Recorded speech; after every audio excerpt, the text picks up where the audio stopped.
Why is there so much bullying in women dominated spaces? In short, it's the professional version of being a pick me.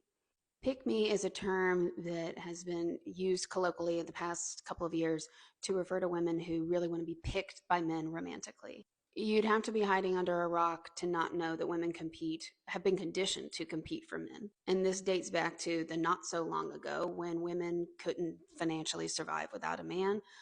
Women weren't allowed to have bank accounts until literally the 70s, like during my mother's lifetime. And that is still a cultural trope that women are encouraged to do, is to fight over the, don't mess with my man type thing. But we do it professionally too. As more women have gone into the workforce, bullying has gone up for women. Men and women are about equally likely to bully. Men are slightly more likely, according to research, but like 80% of the targets are women. And part of that is because while men will bully men or women, women mostly bully other women, and it's a power difference. It's more of a threat to a woman to bully another man, not just physically, but professionally, because he's more likely to be in a higher status than her. If not now, he will be later. Men get promoted usually quicker. But it also goes back to the cultural norms and what we expect of each gender. Men are expected to act with agentic behaviors and women with communal ones.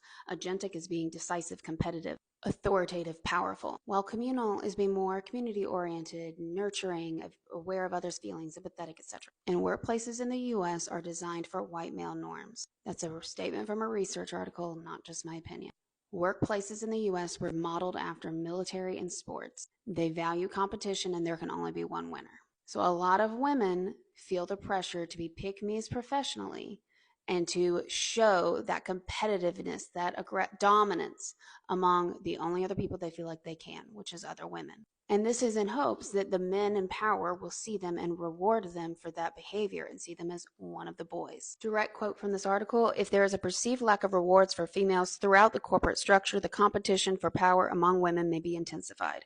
Because feminine traits, skills, and qualifications and accomplishments are undervalued in a masculine system, certain women may feel a greater need to demean other women in order to protect the little power base that they have already achieved. And doing this reinforces the harmful patriarchal structures that the women are already working in. And the men get off hands-free because they're not doing it. And they might actually promote the woman who does it because she reinforces the traditional structure, keeps their power, and don't get blamed for it. And this isn't in the article, but based on what I have learned from Black women, I think this is part of why Black women would rather be in a room with a white man than a white woman, because of this tendency. Because who are women going to bully is a woman that is perceived to be in lower status. And with the racial hierarchy that nobody likes to talk about, Black women are perceived as being of a lower status to white women. Not saying I agree with it, just hypothesizing that